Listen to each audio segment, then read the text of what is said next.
നമസ്കാരം, ഋഷിഭക്തം ചാനലിലേക്ക് ഏവർക്കും ഹൃദ്യമായ സ്വാഗതം. എല്ലാവരും ഗണപതി ഭഗവാന് എപ്പോഴെങ്കിലുമൊക്കെ തേങ്ങ ഉടച്ചിട്ടുണ്ട്. തേങ്ങ അടിക്കുക, തേങ്ങ ഉടയ്ക്കുക എന്നൊക്കെ പറയുമ്പോൾ അത് തടസ്സങ്ങൾ ഇല്ലാതാക്കാൻ ഗണപതി ഭഗവാന് ചെയ്യുന്ന അതിപ്രധാനപ്പെട്ട ഒരു വഴിപാടാണ് എന്ന് ഏവർക്കും അറിയാം. എന്നാൽ പലർക്കും അതിന്റെ അന്തരാർത്ഥങ്ങൾ അറിയത്തില്ല. ഗണപതി ഭഗവാന് തേങ്ങ ഉടയ്ക്കുമ്പോൾ അറിയേണ്ടതായിട്ടുള്ള ചില കാര്യങ്ങൾ കൂടിയുണ്ട്. തേങ്ങ ഉടയ്ക്കുന്നതിലെ പ്രാധാന്യവും അത് ചെയ്യുമ്പോൾ ശ്രദ്ധിക്കേണ്ട കാര്യങ്ങളും ഒക്കെയാണ് ഇന്നത്തെ വീഡിയോയിൽ പ്രതിപാദിക്കുന്നത്. വളരെ പ്രധാനപ്പെട്ട വിഷയമാണ്. നിങ്ങൾക്കറിയാത്ത വിഷയങ്ങൾ ഇതിനകത്ത് ഉണ്ടാകുമെന്ന് ഉറപ്പു പറഞ്ഞുകൊണ്ട് നമുക്ക് ഇന്നത്തെ വീഡിയോയിലേക്ക് കിടക്കാം. അതിനു മുമ്പ് ചാനലിൽ ഇതുവരെ സബ്സ്ക്രൈബ് ചെയ്യാത്തവരാണെങ്കിൽ ഒന്ന് സബ്സ്ക്രൈബ് ചെയ്യുക എന്ന് അഭ്യർത്ഥിക്കുകയാണ്. അതോടൊപ്പം തൊട്ടടുത്തുള്ള ബെൽ ബട്ടണിൽ മുകളിലുള്ള ഓൾ എന്ന ബട്ടൺ കൂടി ഒന്ന് സെലക്ട് ചെയ്യുക. അതുവഴി ഞാൻ തുടർന്ന് നൽകുന്ന വീഡിയോകൾ നിങ്ങൾക്ക് കാണുവാൻ സാധിക്കും. നമുക്ക് ഇന്ന് ഗണപതി ഭഗവാന്റെ തേങ്ങ ഉടയ്ക്കുന്നതുമായി ബന്ധപ്പെട്ടിട്ടുള്ള അറിയേണ്ട കാര്യങ്ങളെല്ലാം ഒന്ന് പരിചയപ്പെടാം. തേങ്ങ നാളികേരം എന്ന് പറയുന്നത് മനുഷ്യ ശരീരത്തിന് തുല്യമായിട്ടാണ് കരുതപ്പെടുന്നത്. തേങ്ങ അപ്രകാരം ഉടയ്ക്കുമ്പോൾ ദേവനും മനുഷ്യനും ഒന്നായി തീരുന്ന വിശ്വാസമാണ്. ഭഗവാനോടുള്ള ഭക്തന്റെ ആത്മീയ സമർപ്പണമാണ് തേങ്ങ ഉടയ്ക്കുന്നതിലൂടെ സാധ്യമാകുന്നത്. വിഘ്നേശ്വരന്റെ സങ്കല്പത്തിലാണ് ക്ഷേത്രങ്ങളിൽ നാം തേങ്ങ ഉടയ്ക്കുന്നത്. ഇഷ്ടകാര്യസിദ്ധിക്കായിട്ട് ഗണപതി ഭഗവാന് തേങ്ങ ഉടയ്ക്കുന്നത് സർവ പ്രധാനമായിട്ടുള്ള വിശേഷ വഴിപാടാണ്. നാളികേരം ഇപ്രകാരം ഉടയ്ക്കുന്നവർ അറിയേണ്ടതായിട്ടുള്ള കാര്യങ്ങളെയാണ് ഇന്ന് പ്രതിപാദിക്കുന്നത് എന്ന് പറഞ്ഞു. തേങ്ങയുടെ കട്ടിയുള്ള പുറംഭാഗം ഒരു വ്യക്തിയുടെ കോപം, അഹങ്കാരം തുടങ്ങിയ ദുശ്ശീലങ്ങളെ സൂചിപ്പിക്കുന്നതാണ്. അന്തർഭാഗത്ത് പോസിറ്റീവ് ചിന്താഗതികളും പുറം ഭാഗത്ത് നെഗറ്റീവ് ചിന്താഗതികളും എന്നാണ് വിശ്വാസം. അതായത് ആന്തരിക ഭാഗം ശുദ്ധവും പുറം ഭാഗം ദുശ്ശീലങ്ങളുമാണ് എന്ന് വേണമെങ്കിൽ പറയാം. അങ്ങനെ അഹന്തയും അഹങ്കാരവും നിറഞ്ഞ പുറം ഭാഗത്തെ തച്ചുടച്ചതിന് ശേഷം അകത്തെ പൊള്ളയായിട്ടുള്ള അകംഭാഗവും അതിന്റെ അകത്തായിട്ട് വരുന്ന കാമ്പും ഇത്തരത്തിലുള്ള ദുസ്വഭാവങ്ങളെ ഇല്ലാതാക്കി നല്ല സദ്സ്വഭാവം ശീലിക്കുന്നതിന്റെ സൂചനയായിട്ടാണ് തേങ്ങ ഉടയ്ക്കുന്നത്. അതേപോലെ തന്നെ തേങ്ങ എന്ന് പറയുന്നത് ഹൃദയവും അതിനു പുറമേയുള്ള ചകിരി ആഗ്രഹങ്ങളും എന്നാണ് വിശ്വാസം. അതേപോലെ തന്നെ തേങ്ങാ വെള്ളം പരിശുദ്ധിയെ സൂചിപ്പിക്കുന്നു. അതായത് ആഗ്രഹങ്ങളെയൊക്കെ തരണം ചെയ്ത് നീക്കം ചെയ്ത് ഹൃദയം പരിശുദ്ധമാക്കുക എന്ന സങ്കല്പമാണ് ഇതിലൂടെ വ്യക്തമാക്കുന്നത്. അതേപോലെ തന്നെ തേങ്ങ ഉടയ്ക്കുന്നതിലൂടെ ജീവാത്മാവ് പരമാത്മാവിലേക്ക് എത്തിച്ചേരുന്നതായിട്ടും സങ്കല്പമുണ്ട്. അതുകൊണ്ട് തന്നെയാണ് പൊട്ടിച്ചതിന് ശേഷം തേങ്ങാമുറി ഒന്നിച്ച് ചേർത്ത് വെക്കരുത് എന്ന് പറയുന്നത്. കൺദോഷങ്ങളെ ഇല്ലാതാക്കാൻ തേങ്ങ 7 പ്രാവശ്യം തലക്കുഴിഞ്ഞ് ഗണപതി ഭഗവാനെ ഉടയ്ക്കുന്നതും പരിഹാരമാണ്. രാഹുദോഷമുള്ളവരും തേങ്ങ ഉടയ്ക്കുന്നത് വിശേഷമായിട്ട് പറയുന്നുണ്ട്. രാഹുദോഷമുള്ളവർ ഒരു നാളികേരം തലയ്ക്ക് സമീപം വെച്ച് കിടന്നുറങ്ങിയതിനു ശേഷം പിറ്റേ ദിവസം അത് ഗണപതി ഭഗവാനെ ഉടയ്ക്കുക. ശനി ഭഗവാനെ ശനിദോഷം ഇല്ലാതാക്കാൻ തേങ്ങ 2ആയി പകുത്ത ശേഷം അതിൽ എള്ള് തിരി കെട്ടിവെച്ച് എള്ളെണ്ണ ഒഴിച്ച് കത്തിക്കുന്നത് വിശേഷമായിട്ട് പറയുന്നുണ്ട്. അതിനാണ് നീരാഞ്ജനം എന്ന വഴിപാട് എന്ന് പറയുന്നത്.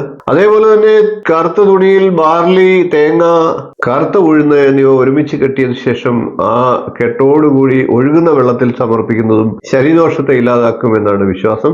ഇപ്രകാരം ചെയ്യുമ്പോൾ 7 തവണ ശിരസ്സിനെ ഒഴിഞ്ഞതിനു ശേഷമാണ് ഒഴുകുന്ന ജലത്തിലേക്ക് കളയേണ്ടത്.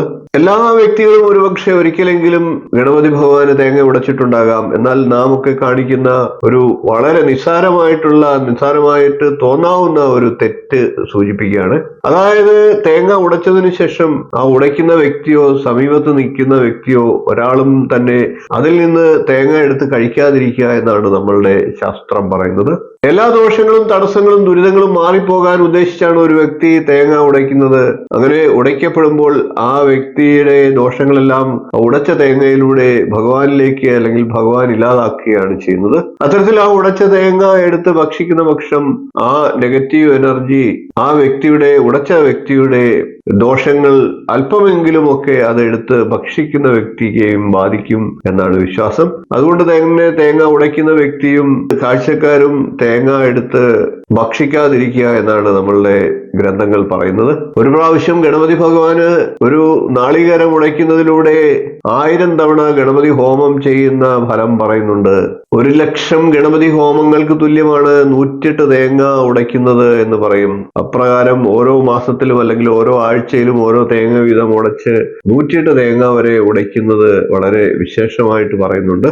ഗണപതി ഭഗവാന് തേങ്ങ ഉടയ്ക്കുന്നതുമായി ബന്ധപ്പെട്ട് ഇത്രയും കാര്യങ്ങളാണ് പ്രധാനമായിട്ട് പറയാനുള്ളത്. പറയാനുണ്ട്. ഈ വിഷയത്തിൽ നിങ്ങൾക്ക് ഏതെങ്കിലും തരത്തിലുള്ള സംശയം ഉണ്ടെങ്കിൽ കമന്റ് ആയിട്ട് അറിയിക്കുക. നാം ഒക്കെ എല്ലാ ഐശ്വര്യങ്ങളും നേടിയെടുക്കണമെന്ന് ആഗ്രഹിക്കുകയും ചെയ്യും, എന്നാൽ അതിനനുസരിച്ചിട്ട് കഠിനാധ്വാനം ചെയ്യാൻ തയ്യാറുമല്ല. ഐശ്വര്യവും ഉയർച്ചയും ആഗ്രഹിക്കുന്ന ഏതൊരു വ്യക്തിയും അവരവരുടെ നക്ഷത്രത്തെക്കുറിച്ച് ഒരു ധാരണ ഉണ്ടായിരിക്കണം. നക്ഷത്രങ്ങളെക്കുറിച്ച് അറിയേണ്ടതെല്ലാം എന്നുള്ള എൻ്റെ വീഡിയോയിൽ പലരും കമന്റ് ചെയ്യാറുണ്ട്.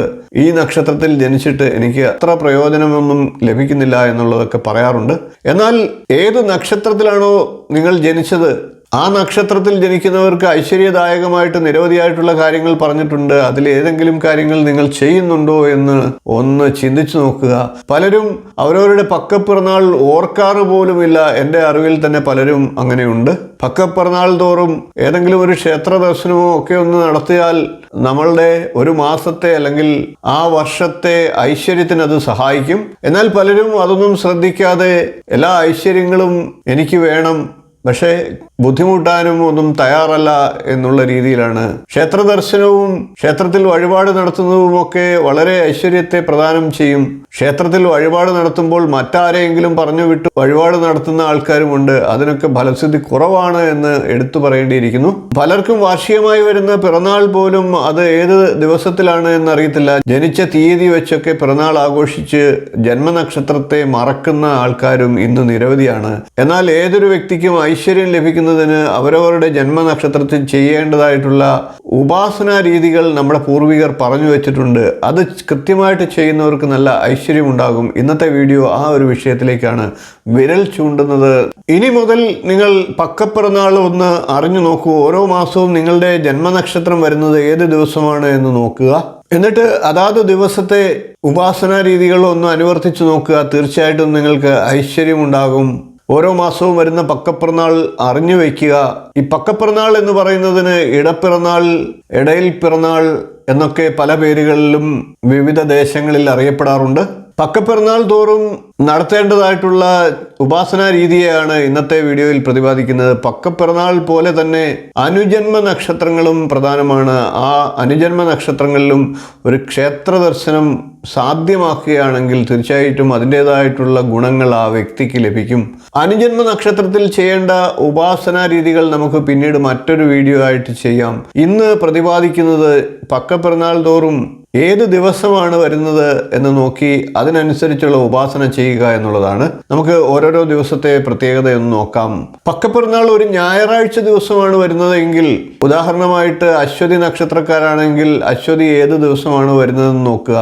ഞായറാഴ്ചയാണ് വരുന്നത് എങ്കിൽ അനുഷ്ഠിക്കേണ്ടതായിട്ടുള്ള കർമ്മങ്ങളെ നോക്കുക. ഇനി നമുക്ക് ഓരോ ദിവസവും പക്കപ്പിറന്നാൾ വന്നാലുള്ള ചെയ്യേണ്ട കാര്യങ്ങളെ പരിശോധിക്കാം. ആദ്യം നമുക്ക് ഞായറാഴ്ചയാണ് പക്കപ്പിറന്നാൾ വരുന്നതെങ്കിൽ എന്തെല്ലാം കാര്യങ്ങൾ ചെയ്യണമെന്ന് നോക്കാം.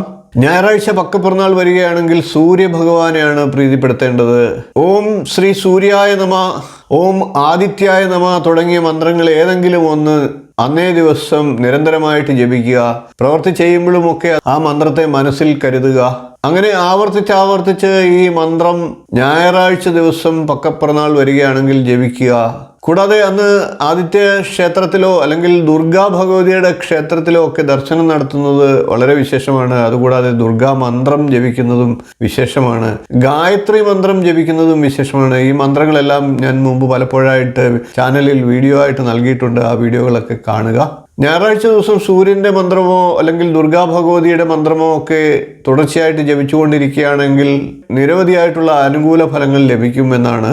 അടുത്തത് പക്കപ്പിറന്നാൾ തിങ്കളാഴ്ച ദിവസം വന്നാൽ ചെയ്യേണ്ട കാര്യങ്ങളെ പരിശോധിക്കാം. തിങ്കളാഴ്ച വന്നാൽ പരമശിവനെയാണ് ഭജിക്കേണ്ടത്. ഓം നമഃശിവായ മന്ത്രം അന്നേ ദിവസം ഇടവിട്ട് മനസ്സിൽ ജപിച്ചുകൊണ്ടേയിരിക്കുക. ശിവക്ഷേത്രത്തിൽ ദർശനം നടത്തുന്നതും ശിവഭഗവാന്റെ മറ്റു മന്ത്രങ്ങൾ ഏതെങ്കിലുമൊക്കെ നിരന്തരമായി ചൊല്ലുന്നതുമൊക്കെ വളരെ വിശേഷമാണ്.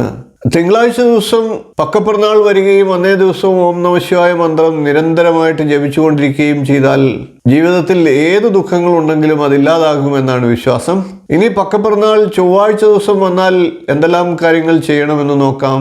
പക്കപ്പിറന്നാൾ ചൊവ്വാഴ്ച വന്നാൽ ഹനുമാൻ സ്വാമിയെ ഭജിക്കുകയാണ് ചെയ്യേണ്ടത്. ഹനുമാൻ സ്വാമിയുടെ ക്ഷേത്രമുണ്ടെങ്കിൽ ആ ക്ഷേത്രത്തിൽ ദർശനം നടത്തുക. ഹനുമാൻ സ്വാമിയുടെ മന്ത്രങ്ങൾ ജപിക്കുക. ശ്രീറാം ജയ റാം, ജയ ജയ റാം, ജയ് ശ്രീറാം കൂടാതെ രാമ രാമ എന്നുള്ള മന്ത്രം ഇതൊക്കെ അന്നേ ദിവസം ജപിക്കുന്നത് വളരെ വിശേഷ ഫലത്തെ നൽകും. കൂടാതെ ഹനുമാൻ സ്വാമിയുടെ മന്ത്രമായിട്ടുള്ള ഓം ഹം ഹനുമതേ നമ തുടങ്ങിയ മന്ത്രങ്ങളൊക്കെ ജപിക്കുന്നതും വളരെ വിശേഷമാണ്. ചൊവ്വാഴ്ച ദിവസം ഹനുമാൻ സ്വാമിയുടെയോ ശ്രീരാമ ഭഗവാന്റെ നാമങ്ങൾ തുടർച്ചയായിട്ട് ജപിക്കുകയാണെങ്കിൽ എല്ലാ കാര്യത്തിലും അത് അനുകൂല ഫലത്തെ പ്രദാനം ചെയ്യും. അടുത്ത നമുക്ക് ബുധനാഴ്ച പക്കപ്പിറന്നാൾ വന്നാലുള്ള കാര്യങ്ങളെ നോക്കാം. ബുധനാഴ്ച ദിവസം പക്കപ്പിറന്നാൾ വന്നാൽ ഗണപതി ഭഗവാനെയാണ് പ്രീതിപ്പെടുത്തേണ്ടത്. ഗണപതി ക്ഷേത്ര ദർശനം നടത്തുക, ഗണപതി ഭഗവാന്റെ മന്ത്രങ്ങൾ ജപിക്കുക. ഓം ഗം ഗണപതയെ നമ, ഓം ശ്രീ ഗണേശായ നമ തുടങ്ങിയ ഏതെങ്കിലും ഒരു മന്ത്രത്തെ നിരന്തരമായിട്ട് ജപിച്ചുകൊണ്ടിരിക്കുക. പക്കപ്പിറന്നാൾ ബുധനാഴ്ച വരികയും അന്നേ ദിവസം ഗണപതി ഭഗവാന്റെ മന്ത്രങ്ങളിൽ ഏതെങ്കിലും ഒന്ന് നിരന്തരമായി ജപിച്ചുകൊണ്ടിരിക്കുകയും ചെയ്താൽ ആ വ്യക്തിക്ക് ജീവിതത്തിലെ എല്ലാ തടസ്സങ്ങളും ഇല്ലാതാകും. ഇനി നമുക്ക് പക്കപ്പിറന്നാൾ വ്യാഴാഴ്ച വന്നാൽ ചെയ്യേണ്ട കാര്യങ്ങളെ നോക്കാം. വ്യാഴാഴ്ച ദിവസം മഹാവിഷ്ണുവിനെയാണ് ധ്യാനിക്കേണ്ടത്. ഓം നമോ നാരായണായ എന്ന മന്ത്രമോ ഓം നമോ ഭഗവതേ വാസുദേവായ എന്ന മന്ത്രമോ തുടർച്ചയായിട്ട് അന്നേ ദിവസം ജപിച്ചുകൊണ്ടേയിരിക്കുക. വിഷ്ണു ക്ഷേത്രത്തിൽ ദർശനം നടത്തുക. ഇപ്രകാരം പക്കപ്പിറന്നാൾ വ്യാഴാഴ്ച വരുമ്പോൾ വിഷ്ണു ഭഗവാന്റെ ഈ മന്ത്രങ്ങൾ തുടർച്ചയായിട്ട് ജപിച്ചുകൊണ്ടിരിക്കുകയാണെങ്കിൽ ജീവിതത്തിൽ എന്തെന്നില്ലാത്ത സന്തോഷം വന്നു ചേരുമെന്നാണ് ഫലം. ഇനി പക്കപ്പിറന്നാൾ വെള്ളിയാഴ്ച ദിവസം വന്നാലുള്ള ഫലത്തെ നോക്കാം. വെള്ളിയാഴ്ച ദിവസം പക്കപ്പിറന്നാൾ വന്നാൽ മഹാലക്ഷ്മിയെയോ ദുർഗാ ഭഗവതിയെയാണ് പ്രീതിപ്പെടുത്തേണ്ടത്. ഇതിലേതെങ്കിലും ഒരു ക്ഷേത്രത്തിൽ ദർശനം നടത്തുക. ഓം ദും ദുർഗായ നമ, ഓം മഹാലക്ഷ്മി നമ എന്ന മന്ത്രത്തിൽ ഏതെങ്കിലും ഒന്ന് നിരന്തരമായിട്ട് ജപിച്ചുകൊണ്ടിരിക്കുക. വെള്ളിയാഴ്ച ദിവസം പക്കപ്പിറന്നാൾ വരികയും മഹാലക്ഷ്മി ഭഗവതിയുടെ മന്ത്രങ്ങൾ അല്ലെങ്കിൽ ദുർഗാദേവിയുടെ മന്ത്രങ്ങൾ നിരന്തരമായി ജപിക്കുകയും ചെയ്താൽ ആ വ്യക്തിക്ക് ഏത് മേഖലയിലും വിജയിക്കാൻ സാധിക്കും. അടുത്ത നമുക്ക് ശനിയാഴ്ച ദിവസം പക്കപ്പിറന്നാൾ വന്നാലുള്ള ഫലത്തെ നോക്കാം. ശനിയാഴ്ച ദിവസം പക്കപ്പിറന്നാൾ വരുമ്പോൾ അയ്യപ്പസ്വാമി ക്ഷേത്രത്തിൽ ദർശനം നടത്തുന്നത് ഉചിതമാണ്. അയ്യപ്പന്റെ മന്ത്രങ്ങളായിട്ടുള്ള ഓം ധർമ്മശാസ്താവേ നമ എന്ന മന്ത്രത്തെ നിരന്തരമായിട്ട് ജപിച്ചുകൊണ്ടിരിക്കുക. കൂടാതെ അയ്യപ്പന്റെ ഗായത്രി മന്ത്രങ്ങളോ ഒക്കെ നിരന്തരമായിട്ട് ജപിക്കുന്നതും വിശേഷമാണ്. അത്തരം മന്ത്രങ്ങളൊക്കെ മുമ്പ് പലപ്പോഴായിട്ട് വീഡിയോ ചെയ്തിട്ടുണ്ട്. ആ വീഡിയോകളൊക്കെ കാണുക, അത് കേട്ട് മന്ത്രങ്ങൾ ജപിക്കുക. സ്വാമിയെ ശരണമയ്യപ്പ, സ്വാമിയെ ശരണമയ്യപ്പ ഇങ്ങനെ അന്നേ ദിവസം നിരന്തരമായിട്ട് മനസ്സിൽ ഈ മന്ത്രത്തെ ഉരുവിട്ടാലും അതിവിശേഷ ഫലത്തെ അത് നൽകും. ശനിയാഴ്ച ദിവസം പക്കപ്പിറന്നാൾ വരികയും അയ്യപ്പസ്വാമിയുടെ സ്വാമിയെ ശരണമയ്യപ്പ എന്നുള്ള മന്ത്രത്തെ നിരന്തരമായി ജപിക്കുകയും ചെയ്താൽ ആ വ്യക്തിക്ക് ജീവിതത്തിൽ ജാതകദോഷങ്ങൾ ഇല്ലാതാകുകയും ജീവിതത്തിലെ തടസ്സങ്ങൾ ഇല്ലാതാകുകയും എല്ലാവിധത്തിലുള്ള ആരോഗ്യ പ്രശ്നങ്ങളിൽ നിന്ന് രക്ഷ നേടാനും സാധിക്കുന്നതാണ്. വാർഷികമായി ജന്മനക്ഷത്രം വരുന്നതും മാസികമായി പക്കപ്പിറന്നാൾ വരുന്നതും അനുജന്മ നക്ഷത്രങ്ങൾ വരുന്നതുമൊക്കെ ഒന്ന് അറിഞ്ഞു വെക്കുക. ആ ദിവസങ്ങളിലെങ്കിലും വിശേഷമായി ക്ഷേത്ര ദർശനം മുടങ്ങാതെ നടത്തുക. ഇത്തരത്തിൽ ഏത് ദിവസമാണോ വരുന്നത് അതിനനുസരിച്ചുള്ള ഉപാസനയും ചെയ്താൽ തീർച്ചയായിട്ടും ഒരു ഗ്രഹപ്പിഴയും നിങ്ങളെ ബാധിക്കില്ല. എല്ലാ വിധത്തിലുള്ള ഐശ്വര്യങ്ങളും ജീവിതത്തിൽ ഉണ്ടാകുന്നതാണ്. ഈ കാര്യങ്ങൾ ഇനിയെങ്കിലും ഒന്ന് ശ്രദ്ധിച്ച് മുന്നോട്ട് പോവുക. അതിന്റെ ഫലം നിങ്ങൾക്ക് കിട്ടും. ഓരോ നക്ഷത്രങ്ങളുടെയും അനുജന്മ നക്ഷത്രങ്ങളും ആ ദിവസങ്ങളിലൊക്കെ ചെയ്യേണ്ട കാര്യങ്ങളുമൊക്കെ അടുത്തൊരു വീഡിയോയിൽ ഞാൻ പ്രതിപാദിക്കുന്നുണ്ട്. നമസ്കാരം, ഋഷിഭോക്തം ചാനലിലേക്ക് ഏവർക്കും ഹൃദ്യമായി സ്വാഗതം. ക്ഷേത്രത്തിലെ പൂജാ പുഷ്പങ്ങളെ കുറിച്ച് നിരവധിയായിട്ടുള്ള സംശയങ്ങൾ പലരും എന്നോട് ചോദിക്കാറുണ്ട്. ക്ഷേത്രത്തിൽ പൂജിച്ച പുഷ്പങ്ങൾ നമുക്ക് എന്തൊക്കെ ചെയ്യാം? അത് നമ്മുടെ ഗൃഹത്തിൽ കൊണ്ടുവരാമോ? വീട്ടിൽ കൊണ്ടുവന്നാൽ അത് എങ്ങനെയൊക്കെ പരിപാലിക്കണം? തുടങ്ങി നിരവധിയായിട്ടുള്ള സംശയങ്ങൾ പലർക്കുമുണ്ട്. നിരന്തരമായിട്ട് ഇത്തരം ചോദ്യങ്ങൾ വരുമ്പോൾ അതിനൊരു മറുപടി പറയുക എന്നുള്ളതാണ് എൻ്റെ ഒരു കടമ. നമുക്ക് ഇന്നത്തെ വീഡിയോയിൽ ആ സംശയങ്ങൾക്കുള്ള ദൂരീകരണം നടത്താം. അതോടൊപ്പം തന്നെ പൂജാ പുഷ്പങ്ങളെ കുറിച്ച് ഏകദേശം ഒരു അറിവ് നിങ്ങളിലേക്ക് എത്തിക്കുക എന്നുള്ളതാണ് ഈ വീഡിയോയിലൂടെ ഞാൻ ഉദ്ദേശിക്കുന്നത്. നമുക്ക് പൂജാ പുഷ്പങ്ങളെ സംബന്ധിച്ചുള്ള ഇന്നത്തെ വീഡിയോയിലേക്ക് കിടക്കാം. ക്ഷേത്രത്തിൽ നിന്ന് കിട്ടുന്ന പൂജാ പുഷ്പങ്ങൾ നമുക്ക് വീട്ടിൽ കൊണ്ടുവന്ന് സൂക്ഷിക്കാമോ? പലരും ചോദിക്കുന്ന ചോദ്യമാണ്. ആദ്യം നമുക്ക് പൂജാ പുഷ്പങ്ങളെ കുറിച്ചൊന്ന് പരിചയപ്പെടാം. ക്ഷേത്രത്തിൽ പൂജിക്കുന്ന പുഷ്പങ്ങൾക്ക് ഏറെ പ്രാധാന്യമുണ്ട്. പൂജയ്ക്ക് എടുക്കുന്ന പുഷ്പങ്ങൾ പൊതുവെ സുഗന്ധമുള്ളവയായിരിക്കണം എന്നുള്ള നിയമമുണ്ട്. അതിൽ നിന്ന് വ്യത്യസ്തമായി ചില പുഷ്പങ്ങളുടെ ഗണത്തിലുള്ള കാര്യങ്ങളുണ്ട്. അതായത് കൂളത്തില, മുക്കുറ്റി തുടങ്ങിയ കാര്യങ്ങളും പൂജയ്ക്ക് ഉപയോഗിക്കാറുണ്ട്. ഏറ്റവും ശ്രേഷ്ഠമായിട്ടുള്ള പൂജാപുഷ്പമായി കണക്കാക്കുന്നത് താമരയാണ്. അതോടൊപ്പം തന്നെ ചെത്തി, മുക്കുറ്റി, മന്ദാരം, തുമ്പ, പിച്ചകം ഇവയെല്ലാം പൂജയ്ക്ക് വിശേഷപ്പെട്ട പുഷ്പങ്ങളാണ്. പനിനീർ പൂക്കൾ അഥവാ റോസാപ്പൂ പൂജയ്ക്ക് ഉപയോഗിക്കാറുണ്ട്. ശിവക്ഷേത്രത്തിൽ പൂജയ്ക്കായിട്ട് കൂളത്തില ഉപയോഗിക്കുന്നു. മുല്ലപ്പൂ സാധാരണയായി എല്ലാ ദേവതകൾക്കും ഉപയോഗിക്കാറുണ്ട്. ശിവഭഗവാൻ, മഹാവിഷ്ണു, ദേവി എന്നിവർക്കൊക്കെ പൂജാപുഷ്പമായിട്ട് മുല്ലപ്പൂ ഉപയോഗിക്കാറുണ്ട്. എന്നാലും ദേവീ ക്ഷേത്രങ്ങളിലാണ് അത് വിശേഷം. കൂടാതെ അതിവിശേഷമായിട്ട് ശ്രീരാമ ക്ഷേത്രങ്ങളിലും മുല്ലപ്പൂ എടുക്കാറുണ്ട്. ഗണപതി ക്ഷേത്രത്തിൽ കറുക ഉപയോഗിക്കാറുണ്ട്. ചെണ്ടുമല്ലി ഉൾപ്പെടെയുള്ള മഞ്ഞപ്പൂക്കളാണ് സാധാരണ ഗണപതിക്ക് ചാർത്താറുള്ളത്. വെള്ളപ്പൂക്കൾ ശിവഭഗവാനും, ചുവന്ന പൂക്കൾ സൂര്യനും, അതോടൊപ്പം ഗണപതിക്കും ദേവിക്കും ഭൈരവനും ഒക്കെ വിശേഷപ്പെട്ടതാണ്. ശിവക്ഷേത്രത്തിൽ വിശേഷമായി ഉമ്മത്തിൻ പൂവ്, എരിക്കിൻ പൂവ് എന്നീ പുഷ്പങ്ങളും ഉപയോഗിക്കാറുണ്ട്. പവിഴമല്ലി എന്ന പുഷ്പം വിഷ്ണു ക്ഷേത്രത്തിലും അവതാര വിഷ്ണു ക്ഷേത്രങ്ങളിലും ഉപയോഗിക്കാറുണ്ട്. പാരിജാതം എന്ന പുഷ്പം വിഷ്ണുവിനും വൈഷ്ണവ ദേവതകൾക്കും അതിവിശേഷമാണ്. വിഷ്ണു ഭഗവാനും അവതാര വിഷ്ണു ക്ഷേത്രങ്ങളിലും ഒക്കെ തുളസി അതിവിശേഷമാണ്. ഭദ്രകാളി ക്ഷേത്രത്തിൽ ചെമ്പരത്തി പൂവ് അതിവിശേഷമായിട്ട് ഉപയോഗിക്കാവുന്നതാണ്. അങ്ങനെ ക്ഷേത്രത്തിൽ പൂജയ്ക്ക് ഉപയോഗിക്കുന്ന പുഷ്പങ്ങളൊക്കെ തന്നെ അതിവിശേഷമായിട്ട് ഗുണഫലങ്ങൾ ഉള്ളവയാണ്. ആയുർവേദ വിധിപ്രകാരം വളരെയേറെ ഔഷധ മൂല്യങ്ങൾ ഉള്ളവയാണ്. വാടിയതോ ഒരിക്കൽ പൂജയ്ക്ക് എടുത്തതോ ആയിട്ടുള്ള പുഷ്പങ്ങളൊന്നും തന്നെ പിന്നീട് രണ്ടാമത് പൂജയ്ക്ക് എടുക്കാൻ പാടില്ല. വാടിയ പൂ ചൂടരുത് എന്നാണ്. ഒരിക്കൽ പൂജിച്ചെടുത്ത പൂ ചൂടാനും പാടില്ല എന്നും വിശേഷമുണ്ട്. എന്നാൽ തുളസിക്ക് മാത്രമാണ് അതിൽ നിന്നൊരു പ്രത്യേകത കൽപ്പിച്ചിരിക്കുന്നത്. തുളസി പൂജയ്ക്ക് എടുത്തതാണെങ്കിൽ പോലും പിന്നീട് കഴുകി നമുക്ക് മറ്റു ഉപയോഗങ്ങൾക്ക് എടുക്കാമെന്നാണ്. ക്ഷേത്രത്തിൽ നിന്ന് പ്രസാദത്തോടൊപ്പം പുഷ്പങ്ങളും നമുക്ക് ലഭിക്കാറുണ്ട്. ക്ഷേത്രത്തിൽ നിന്ന് ലഭിക്കുന്ന ചന്ദനവും കുങ്കുമവും മറ്റു പ്രസാദങ്ങളും അതോടൊപ്പം ലഭിക്കുന്ന പുഷ്പങ്ങളും ഒക്കെ നമ്മുടെ ഗൃഹത്തിൽ കൊണ്ടുപോകാമോ എന്നുള്ളതാണ് നിരവധിയായിട്ടുള്ള ആളുകളുടെ സംശയം. ഇത്തരത്തിൽ കിട്ടുന്ന പ്രസാദവും അതോടൊപ്പം ലഭിക്കുന്ന പുഷ്പങ്ങളും നമുക്ക് ഉറപ്പായിട്ടും ഗൃഹത്തിൽ കൊണ്ടുപോകാവുന്നതാണ്. എന്നാൽ നമ്മുടെ ഗൃഹത്തിൽ വിഗ്രഹങ്ങളോ ഫോട്ടോയോ ഒക്കെ ഉണ്ടെങ്കിൽ അതിൽ ആ കുങ്കുമവും ചന്ദനവും ചാർത്താതിരിക്കുക, പുഷ്പങ്ങൾ അതിൽ ചാർത്താതിരിക്കുക.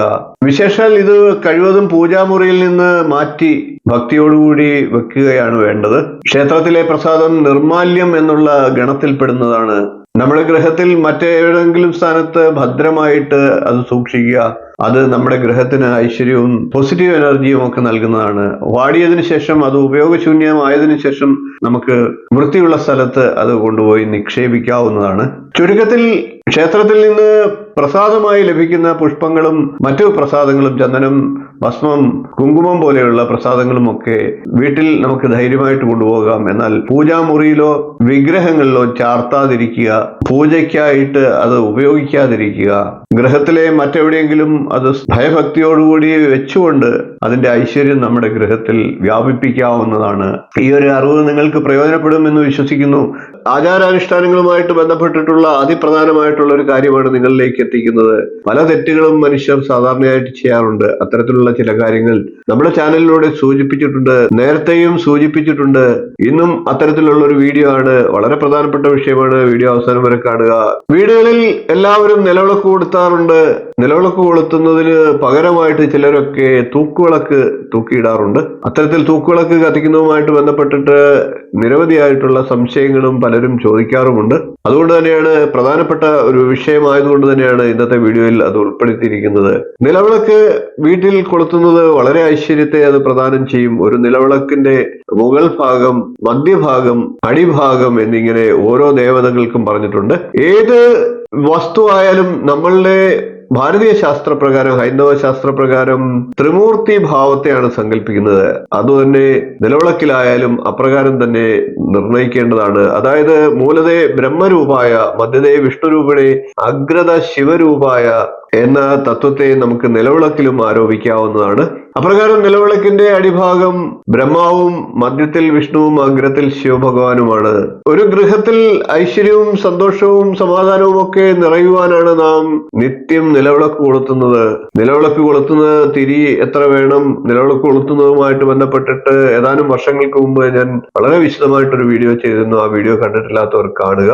നിലവിളക്ക് വീടുകളിൽ കൊളുത്തുന്നത് അത്യുത്തമമാണ്. എല്ലാ ഐശ്വര്യത്തിനും അത് സഹായിക്കും. നിലവിളക്കിന് 3 ഭാഗങ്ങളെ 3 ദേവതകൾക്ക്, ത്രിമൂർത്തികൾക്കായിട്ട് സങ്കല്പിച്ച് കൊടുത്തിട്ടുള്ളത് പോലെ തന്നെ ആ ദീപനാളത്തെ ലക്ഷ്മി ദേവിയായിട്ടും, പ്രകാശത്തെ സരസ്വതി ദേവിയായിട്ടും, ആ നാളത്തിന്റെ ചൂടിനെ പാർവതി ദേവിയായിട്ടും നാം സങ്കല്പിച്ച് പ്രതിനിധീകരിക്കാറുണ്ട്. അതുകൊണ്ട് തന്നെയാണ് ശരീരശുദ്ധിയോടും മനഃശുദ്ധിയോടും വേണം ഈ നിലവിളക്ക് കൊളുത്തുക എന്ന് പറയുന്നത്. എന്നാൽ ദേവതാ സാന്നിധ്യം ഇല്ലാതെ അല്ലെങ്കിൽ ഉപാസന രൂപമില്ലാതെ കൊളുത്തുന്ന അലങ്കാര വിളക്ക് മാത്രമാണ് തൂക്കുവിളക്ക്. അതുകൊണ്ട് തന്നെ നിലവിളക്കിന് പകരം ഒരു കാരണവശാലും തൂക്കുവിളക്ക് ഉപയോഗിക്കാൻ പാടില്ല. പഴയ കാലത്ത് വൈദ്യുതി ഇല്ലാതിരുന്ന കാലത്ത് തൂക്കുവിളക്കായിരുന്നു വിളക്ക്, അതായത് വെളിച്ചം കാണാനായിട്ട് ഉപയോഗിച്ചിരുന്നത്. തൂക്കുവിളക്ക് ഉപയോഗിക്കുമ്പോൾ വളരെ ശ്രദ്ധിക്കേണ്ട കാര്യം അത് ശിരസിലും മറ്റും തട്ടാതെ സൂക്ഷിക്കേണ്ടതുമാണ്. അപകടങ്ങൾ ഉണ്ടാകാൻ അതുവഴി സാഹചര്യമുണ്ട്. അതുകൊണ്ട് തന്നെ തൂക്കുവിളക്ക് വളരെ ശ്രദ്ധിച്ചു വേണം ഉപയോഗിക്കുവാൻ. എന്നാൽ തൂക്കുവിളക്ക് ഒരു ഗ്രഹത്തിലായാലും തൂക്കിയിടാൻ പാടില്ല എന്നൊന്നും എങ്ങും പറഞ്ഞിട്ടില്ല. എന്നിരുന്നാൽ ആ തൂക്കിയിടുമ്പോഴും വളരെ കാര്യങ്ങൾ നാം ശ്രദ്ധിക്കേണ്ടതായിട്ടുണ്ട്. ഒരു ഭവനത്തിൽ അലങ്കാരത്തിന് വേണ്ടി ആവശ്യമെങ്കിൽ തൂക്കുവിളക്ക് തൂക്കാം. എന്നിരുന്നാലും അപ്രകാരം തൂക്കുവിളക്ക് ഉപയോഗിക്കുമ്പോൾ 5 തിരിയിട്ട നിലവിളക്ക് കൊളുത്തിയതിനു ശേഷമായിരിക്കണം തൂക്കുവിളക്ക് ഗൃഹത്തിൽ അലങ്കാരത്തിനായിട്ട് തൂക്കിയിടേണ്ടത്.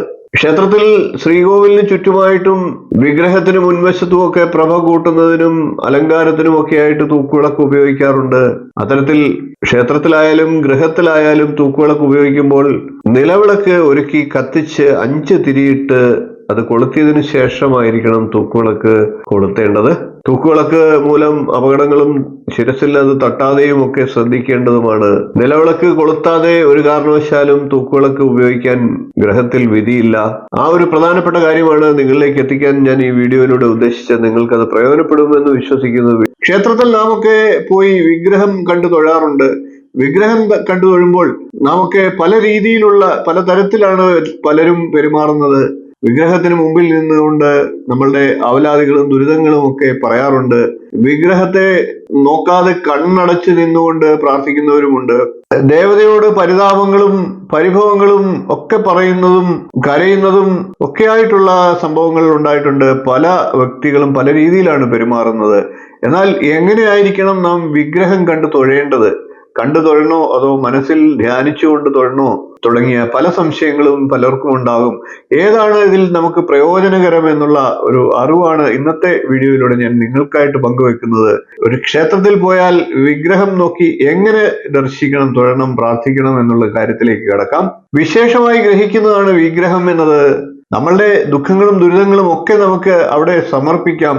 പക്ഷെ അങ്ങനെ സമർപ്പിക്കുമ്പോൾ നാം ഏത് രീതിയിലാണ് ക്ഷേത്രത്തിനകത്ത് പെരുമാറേണ്ടത്, അല്ലെങ്കിൽ ഏത് രീതിയിലാണ് വിഗ്രഹത്തെ നോക്കി പ്രാർത്ഥിക്കേണ്ടത് എന്നുള്ളത് ഒരു വളരെ പ്രധാനപ്പെട്ട ഘടകം തന്നെയാണ്. പലതരത്തിലുള്ള വിഗ്രഹങ്ങളുണ്ട്. പ്രതിഷ്ഠ ഇല്ലാതെ പീഠപ്രതിഷ്ഠ മാത്രമായിട്ടും കണ്ണാടി പ്രതിഷ്ഠയായിട്ടും ശിലാപ്രതിഷ്ഠയായിട്ടും വിഗ്രഹ രൂപത്തിലുമൊക്കെ പ്രതിഷ്ഠകളുണ്ട്. അവിടെയെല്ലാം ചെന്ന് നമുക്ക് മിക്ക ക്ഷേത്രങ്ങളിലും ഇപ്പോൾ ദേവിയെ അല്ലെങ്കിൽ ദേവനെ അലങ്കരിച്ച് ഒരു മനുഷ്യരിലേക്ക് എത്തുന്ന രീതിയിൽ ഒരു രൂപസങ്കല്പം കൊടുത്ത് അലങ്കാരം കൊടുത്തുകൊണ്ട് ഒരുക്കി അണിയിച്ചൊരുക്കാറുണ്ട്. അങ്ങനെ നാം ക്ഷേത്രത്തിലേക്ക് ചെല്ലുമ്പോൾ ക്ഷേത്രത്തിൽ പെരുമാറേണ്ടതായിട്ടുള്ള കാര്യങ്ങളൊക്കെ നിരവധിയായിട്ടുള്ള കാര്യങ്ങളുണ്ട്. അതെല്ലാം മുമ്പ് വീഡിയോയിൽ ചെയ്തിട്ടുണ്ട്. അതുകൊണ്ട് ഇതിൽ ആവർത്തിക്കുന്നില്ല. ക്ഷേത്രത്തിൽ ദേവതയോട് നാം പ്രാർത്ഥിക്കേണ്ടത് എങ്ങനെ എന്നുള്ളതും വിഗ്രഹത്തെ എങ്ങനെ നമ്മൾ കണ്ടുകൊണ്ട് ഏത് രീതിയിൽ തൊഴുന്നതാണ് നമുക്ക് കൂടുതൽ പ്രയോജനകരം എന്നുള്ള വിഷയമാണ് പ്രതിപാദിക്കുന്നത് എന്ന് പറഞ്ഞു. അതുകൊണ്ട് തന്നെ ക്ഷേത്രത്തിൽ ചെന്ന് നാം പ്രാർത്ഥിക്കുമ്പോൾ അവിടെ കരയുകയും ബഹളം വെക്കുകയും ഒക്കെ ചെയ്യുന്നത് അശുഭം തന്നെയാണ്. എപ്പോഴും ശുഭമായിട്ടുള്ള കാര്യങ്ങൾ ചെയ്യുക. സന്തോഷത്തോടു കൂടി മാത്രമേ നാം ഒരു ക്ഷേത്രത്തിലേക്ക് പ്രവേശിക്കാവുള്ളൂ. മനസ്സിനെ സന്തോഷമാക്കിക്കൊണ്ട് വേണം ക്ഷേത്രത്തിൽ ദേവന്റെ അടുത്ത് ചെല്ലാൻ. നിങ്ങളുടെ ദുഃഖങ്ങളും പ്രയാസങ്ങളും ഒക്കെ ദേവതയ്ക്ക് അറിയും. അവിടെ നാം എന്താണോ അങ്ങോട്ട് സമർപ്പിക്കുന്നത് അതനുസരിച്ചാണ് തിരികെ നമുക്ക് ഫലം കിട്ടുക. നാം കരഞ്ഞുകൊണ്ട് നമ്മുടെ പ്രയാസങ്ങൾ പറയുമ്പോൾ അവിടെ അത് വീണ്ടും വർദ്ധിക്കുവാനുള്ള സാഹചര്യം ഉണ്ടാവുകയുള്ളൂ. എന്താണ് വിശേഷമായിട്ട് ഗ്രഹിക്കുന്നതാണ് വിഗ്രഹം എന്ന് പറഞ്ഞു കഴിഞ്ഞു. ദുഃഖങ്ങളും ദുരിതങ്ങളും ഒക്കെ മാറ്റി വെച്ചുകൊണ്ട് മനസ്സിന് സന്തോഷമായിട്ട് വേണം ക്ഷേത്രത്തിനകത്തേക്ക് പ്രവേശിക്കാൻ. അങ്ങനെ വരുമ്പോൾ നാം പുറത്തേക്ക് ഇറങ്ങുമ്പോഴും ആ സന്തോഷം നമ്മളിൽ നിലനിൽക്കുമെന്നാണ് വിശ്വാസം. മറ്റുള്ളവരുടെ കുറ്റങ്ങളും കുറവുകളും നിങ്ങളുടെ ദുഃഖങ്ങളും ഒക്കെ അവിടെ ഇറക്കി വെക്കാൻ നോക്കാതിരിക്കുക. നിങ്ങളുടെ മനസ്സിന്റെ ഭാരമാണ് ഇറക്കി വെക്കേണ്ടത്. നിങ്ങളുടെ മനസ്സ് ശാന്തമാക്കിയാണ് ദേവതയോട് പ്രാർത്ഥിക്കേണ്ടത് അല്ലെങ്കിൽ കണ്ടു തൊഴേണ്ടത്. കൺകുളിർക്കെ കണ്ടു തൊഴുകയാണ് വേണ്ടത്. അവിടെ നിങ്ങൾ യാതൊരു തരത്തിലുള്ള നിവേദനങ്ങളും അർപ്പിച്ചില്ലെങ്കിലും നിങ്ങൾക്ക് അതിന്റെ ഫലം ഉണ്ടാകും.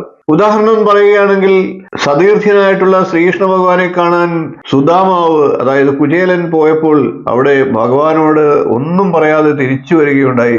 എന്നാൽ ഭഗവാൻ എല്ലാം അറിഞ്ഞുകൊണ്ട് കുചേലന്, സുദാമാവിന് എല്ലാം നൽകുകയുണ്ടായി. അതേപോലെ ആയിരിക്കണം ക്ഷേത്രങ്ങളിലും നാം പ്രവേശിക്കാൻ. ഭഗവാൻ അറിഞ്ഞ് നമുക്കെല്ലാം തരും. നമ്മളുടെ ദുഃഖങ്ങളും പ്രയാസങ്ങളും അവിടേക്ക് കൊടുക്കാതെ സന്തോഷം കൊടുക്കുക, സന്തോഷം തിരികെ കിട്ടും. ക്ഷേത്രത്തിൽ വിഗ്രഹത്തെ കണ്ടു തൊഴുന്നതിന് പ്രത്യേകതയുണ്ട്. പാദാദികേശവും കേശാദിപാദവും എന്ന് രണ്ടു തരത്തിലുണ്ട്. ക്ഷേത്രത്തിലേക്ക് പ്രവേശിക്കുമ്പോൾ ആദ്യം പാദം കണ്ട് അവിടെ നിന്ന് നമ്മളുടെ കണ്ണുകളെ മെല്ലെ ഉയർത്തി ശിരസ് വരെയുള്ള ദേവതയുടെ രൂപത്തെ വളരെ സൂക്ഷ്മതയോട് ദർശിക്കുക. ആ ദർശനം നമുക്ക് സായുജ്യം നൽകുന്നതാണ്. പാദാദികേശം തൊഴുന്നതാണ് ഏറ്റവും വിശേഷമായിട്ടുള്ള ദർശനം എന്ന് പറയുന്നത്. അതോടൊപ്പം തന്നെ കേശാദിപാദവും വീണ്ടും ആവർത്തിക്കുക. വീണ്ടും പാദാദികേശം തൊഴുത് ഭഗവത് ദർശനത്തെ പൂർത്തിയാക്കാവുന്നതാണ്. അതായത് 2 പ്രാവശ്യം പാദാദികേശം കണ്ടു തൊഴുകയും 1 പ്രാവശ്യം കേശാദിപാദം കണ്ടു തൊഴുകയും വേണം. ഒരു വിഗ്രഹത്തിന് മുമ്പിലേക്ക് നാം ചെല്ലുമ്പോൾ ആദ്യം ഭഗവാന്റെ അല്ലെങ്കിൽ ഭഗവതിയുടെ പാദത്തെ കണ്ട് തൊഴുക. അവിടെ നിന്ന് നമ്മളുടെ കണ്ണുകൾ മെല്ലെ ഉയർത്തി രൂപം മുഴുവനായിട്ട് നമ്മളുടെ കാഴ്ചയിലെത്തി കേശം വരെ നമ്മളുടെ ദർശനം ക്രമത്തിൽ മുകളിലേക്ക് ഉയർത്തുക. അപ്പോൾ ആദ്യത്തെ പാദം മുതൽ കേശം വരെയുള്ള ദർശനം പൂർത്തിയായി കഴിഞ്ഞാൽ കേശാദിപാദ ദർശനത്തിലേക്ക് കടക്കണം. കേശത്തിൽ നിന്ന് താഴെ ദർശിച്ച് ഭഗവത് പാദത്തിലേക്ക് നമ്മളുടെ ദൃഷ്ടിയെ നയിക്കുക. അതിനുശേഷം വീണ്ടും പാദത്തിൽ നിന്ന് കേശത്തിലേക്ക് നമ്മളുടെ ദൃഷ്ടിയെ നയിക്കുക. 2 പ്രാവശ്യം പാദാദികേശവും 1 പ്രാവശ്യം കേശാദിപാദവും ദർശിച്ച് ഭഗവത് ദർശനം നടത്തി നമ്മളുടെ ക്ഷേത്രത്തിലെ ഭഗവാന്റെ ദേവതയുടെ ദർശനം പൂർത്തിയാക്കാം. ഇങ്ങനെ ചെയ്യുന്നത് വളരെ വിശേഷമാണ്. അതിനുശേഷം നമ്മളുടെ സന്തോഷം അവിടേക്ക് നൽകുക. തിരികെ ഭഗവാൻ നമുക്ക് സന്തോഷം നൽകും. നമ്മളുടെ ദുഃഖങ്ങളും പരിദേവനങ്ങളും ഒക്കെ ക്ഷേത്രത്തിന് വെളിയിൽ കളഞ്ഞിട്ട് അകത്തേക്ക് കയറുക. തിരികെ പോകുന്നതും ആ സന്തോഷത്തോടെ ആയിരിക്കും എന്ന് ഉറപ്പാണ്. അതേപോലെ തന്നെ ക്ഷേത്രത്തിനകത്ത് ദർശനം നടത്തി കഴിയുമ്പോൾ പലരും ചെയ്യുന്ന ഒരു അബദ്ധമാണ് തീർത്ഥം വാങ്ങിക്കുകയൊക്കെ ചെയ്തിട്ട് അവിടെ തന്നെ ഒഴിക്കുന്ന രീതിയിൽ നമ്മളുടെ കയ്യിൽ നിന്ന് നഷ്ടപ്പെടാറുണ്ട്. നമ്മൾ വളരെ സൂക്ഷിച്ചു വേണം തീർത്ഥവും പ്രസാദവും ഒക്കെ ക്ഷേത്രത്തിന്റെ നാലമ്പലത്തിനകത്ത് വാങ്ങിക്കുവാനായിട്ട്. നമുക്കത് സാധിക്കുന്നില്ല എങ്കിൽ അവിടെ അശുദ്ധമാക്കാതെ വെളിയിൽ ഇറങ്ങി മാത്രം ഇതൊക്കെ ചെയ്യുക. തീർത്ഥമാണെങ്കിലും പ്രസാദം തൊടുന്നതാണെങ്കിലും വെളിയിൽ ഇറങ്ങി മാത്രം ചെയ്യുക. അതോടൊപ്പം തന്നെ ശ്രീകോവിലിന്റെ ഓവിൽ നിന്ന് വരുന്ന ജലമെടുത്ത് തീർത്ഥമായിട്ട് സേവിക്കുകയോ അല്ലെങ്കിൽ ശിരസിൽ തളിക്കുകയോ ശരീരത്തിൽ തളിക്കുകയോ ഒക്കെ ചെയ്യുന്നത് അനർത്ഥം വിളിച്ചു വരുത്തുകയുള്ളൂ. അത് പാടില്ലാത്ത കാര്യമാണ്. പല ആചാര്യന്മാരും പറഞ്ഞിട്ടുള്ളതാണ്. എന്നാലും നിരവധിയായിട്ടുള്ള ആൾക്കാർ ഇപ്പോഴും അറിവില്ലായ്മ മൂലം അത് ചെയ്യുകയാണ്. നിങ്ങളുടെ ഇത്തരത്തിലുള്ള പ്രവൃത്തിയാകാം നിങ്ങൾക്ക് ക്ഷേത്ര ദർശനത്തിന്റെ പ്രയോജനം ലഭിക്കാതെ പോകുന്നത്. ഇത്തരത്തിലുള്ള കാര്യങ്ങളെയൊക്കെ ഒന്ന് അറിഞ്ഞുകൊണ്ട് ക്ഷേത്ര ദർശനം നടത്തുക. നിങ്ങൾക്ക് തീർച്ചയായിട്ടും അതിന്റെ പ്രയോജനം ലഭിക്കും. ഇനിയും ഒട്ടേറെ കാര്യങ്ങൾ പറയാനുണ്ടാകാം. ഈ ഒരു വിഷയം പ്രത്യേകമായിട്ട് ഞാൻ എടുത്തു പറയണമെന്ന് ഉദ്ദേശിച്ച് ചെയ്തതാണ്. നിങ്ങൾക്ക് ഈ വിഷയം പ്രയോജനകരമാകും എന്ന് വിശ്വസിക്കുന്നു. പാദാദികേശവും കേശാദിപാദവും പിന്നീട് പാദാദികേശവും ഒന്ന് തൊഴുത് നിങ്ങളുടെ ആവശ്യങ്ങൾ മനസ്സിൽ സങ്കല്പിക്കുക. ഭഗവാൻ അത് നടത്തിത്തരും, ഉറപ്പാണ് എന്ന് പറഞ്ഞുകൊണ്ട് ഈ വീഡിയോ നിർത്തുകയാണ്. ക്ഷേത്രങ്ങളിലും മറ്റും മണിനാദം വളരെ എല്ലാവർക്കും ഇഷ്ടമുള്ള കാര്യമാണ്. എന്താണ് മണിനാദത്തിന്റെ അർത്ഥം? മണിനാദത്തിന്റെ പ്രത്യേകത? ക്ഷേത്രത്തിലെ മണി നമുക്ക് മുഴക്കാമോ? ക്ഷേത്രത്തിൽ മണി മുഴക്കുമ്പോൾ അറിഞ്ഞിരിക്കേണ്ട കാര്യങ്ങൾ, മണി ശബ്ദം കേൾക്കുമ്പോൾ നാം അറിഞ്ഞിരിക്കേണ്ട കാര്യങ്ങൾ തുടങ്ങി മണിശബ്ദവും മണിയുമായിട്ട് ബന്ധപ്പെട്ടിട്ടുള്ള എല്ലാ കാര്യങ്ങളുമാണ് ഇന്ന് നിങ്ങളിലേക്ക് എത്തിക്കുന്നത്. ഹിന്ദുമതവുമായി ബന്ധപ്പെട്ട് എല്ലാ ക്ഷേത്രങ്ങളിലും ആരാധനാലയങ്ങളിലും മണി തൂക്കിയിടാറുണ്ട്. വ്യത്യസ്ത വലിപ്പത്തിലുള്ള വലുതും ചെറുതുമായിട്ടുള്ള നിരവധി മണികൾ ക്ഷേത്രങ്ങളിലുണ്ട്. എന്തുകൊണ്ടാണ് ഈ ക്ഷേത്രങ്ങളിൽ ഇത്രയധികം മണികൾക്ക് പ്രാധാന്യം നൽകിയിട്ടുള്ളത്? അത് മുഴക്കുന്നതിലൂടെ ആത്മീയമായിട്ടും മതപരമായിട്ടും എന്താണ് പ്രാധാന്യം? ലോകമെമ്പാടുമുള്ള മതസംസ്കാരങ്ങളിൽ മണിക്ക് പ്രത്യേകമായിട്ട് പ്രാധാന്യം നൽകിയിട്ടുണ്ട്. മണിയുടെ ശബ്ദം ശുഭസൂചകമായിട്ടാണ് എല്ലാവരും കരുതുന്നതും.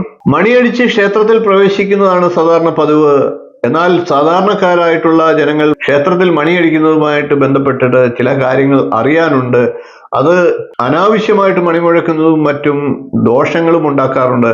എന്നാൽ മണിശബ്ദത്തെ നമുക്ക് പരമാവധി പ്രയോജനപ്പെടുത്താവുന്നതാണ്. ആ കാര്യങ്ങളെല്ലാം ഓരോന്നോരോന്നായിട്ട് ഈ വീഡിയോയിൽ പ്രതിപാദിക്കുന്നുണ്ട്. നിങ്ങൾക്ക് വിലപ്പെട്ട അറിവാണ് നൽകുന്നത്. വീഡിയോ അവസാനം വരെ കാണുക. നമുക്ക് വിഷയത്തിലേക്ക് തുടർന്നു പോകാം. ക്ഷേത്രത്തിലെ മണികളിൽ നിന്ന് പുറപ്പെടുന്ന ശബ്ദങ്ങൾ വളരെ ഊർജത്തെ പ്രദാനം ചെയ്യുന്നതാണ്. അത് വളരെ ശുഭകരമായിട്ട് കണക്കാക്കപ്പെടുന്ന ശബ്ദമാണ്. ക്ഷേത്രമണികളിൽ നിന്നുള്ള ശബ്ദം ഒരു വ്യക്തിയുടെ മനസ്സിൽ നിഷേധാത്മക ഊർജം ഇല്ലാതാക്കി അനുകൂല ഊർജത്തെ ഉള്ളിലേക്ക് നിറയ്ക്കുന്നു. അങ്ങനെ വരുമ്പോൾ ദൈവമല്ലാതെ മറ്റൊന്നും അയാളുടെ ചിന്തയിൽ നിറയാറില്ല. മറ്റു ചിന്തകളുടെ ശല്യമില്ലാതെ അയാൾക്ക് പ്രാർത്ഥനയിൽ മുഴുകാൻ സാധിക്കും. അതുകൊണ്ട് തന്നെ ക്ഷേത്രമണികളും അതിന്റെ ശബ്ദത്തിനും വളരെയേറെ പ്രാധാന്യമുണ്ട്. ദൈനംദിന ആചാരത്തിന്റെ ഭാഗമായി അത് കൊണ്ടുപോകുന്നു. ക്ഷേത്രമണികൾക്കും അതിന്റെ ശബ്ദത്തിനും വളരെയേറെ ശാസ്ത്രീയമായിട്ടുള്ള കാരണങ്ങളുമുണ്ട്. ബ്രഹ്മാവ് പ്രപഞ്ചം സൃഷ്ടിച്ചപ്പോൾ ഉണ്ടായ ശബ്ദമാണ് ഓംകാരം. ആ ശബ്ദം തന്നെ മണി മുഴക്കുമ്പോഴും ഉണ്ടാകുമെന്ന് ബ്രഹ്മാവിന്റെ അനുഗ്രഹമുണ്ട്. ഈ ശബ്ദം തന്നെയാണ്, അതായത് ഓംകാരം തന്നെയാണ് മണികളിലൂടെ മുഴങ്ങുന്നതും. അതുകൊണ്ട് തന്നെയാണ് മണി മുഴക്കുമ്പോഴുള്ള ശബ്ദത്തിന് ഇത്രയധികം പ്രാധാന്യം. ഓം എന്ന മന്ത്രം ഉച്ചരിക്കുന്നതിന് തുല്യമായിട്ടുള്ള ശബ്ദമാണ്, അതിന്റെ പ്രാധാന്യമാണ് മണി മുഴങ്ങുന്നതിലൂടെ നമുക്ക് ലഭിക്കുക. അത് ക്ഷേത്രത്തിലായാലും ക്ഷേത്രത്തിന് പുറത്തായാലും ഒരു ഗ്രഹത്തിലായാലും എവിടെയായാലും മണിമുഴക്കം അവിടുത്തെ നെഗറ്റീവ് ഊർജങ്ങളെ ഇല്ലാതാക്കി ആ പ്രദേശത്തെ അനുകൂല ഊർജത്തിന്റെ കേന്ദ്രമാക്കി മാറ്റും. അതുകൊണ്ട് തന്നെ ക്ഷേത്രങ്ങളിൽ അല്ലാത്ത സ്ഥലങ്ങളിലും മണിശബ്ദം മുഴങ്ങുന്നത് വളരെയേറെ ഗുണപ്രദമാണ്.